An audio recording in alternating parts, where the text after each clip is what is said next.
Corona virus கோர தாண்டவம் ஆடியதை யாரும் மறந்திருக்க முடியாது. உலகம் முழுக்க பல லட்சம் பேர் பலியானார்கள். சில வாரங்களாகவே உலகம் முழுதும் கொரோனா வைரஸ் மீண்டும் பரவ துவங்கியுள்ளது. இந்தியாவிலும் பலர் பாதிக்கப்பட்டு சிகிச்சை பெற்று குணமடைந்தனர். கடந்த 26ஆம் தேதி நிலவரப்படி இந்தியாவில் 1010 பேர் பாதிக்கப்பட்டிருந்தனர்.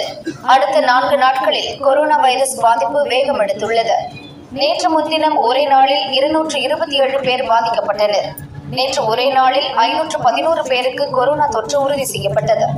இதன் மூலம் இந்தியாவில் கொரோனாவால் பாதிக்கப்பட்டவர்கள் எண்ணிக்கை 2710 உயர்ந்தது. 2020, 2021, 2022 ஆண்டுகளைப் போலவே இப்போதும் கேரளாவில் தான் அதிகம் பேர் பாதிக்கப்பட்டுள்ளனர். 1147 கோவிட் கேசுகளுடன் கேரளா முதலிடத்தில் உள்ளது.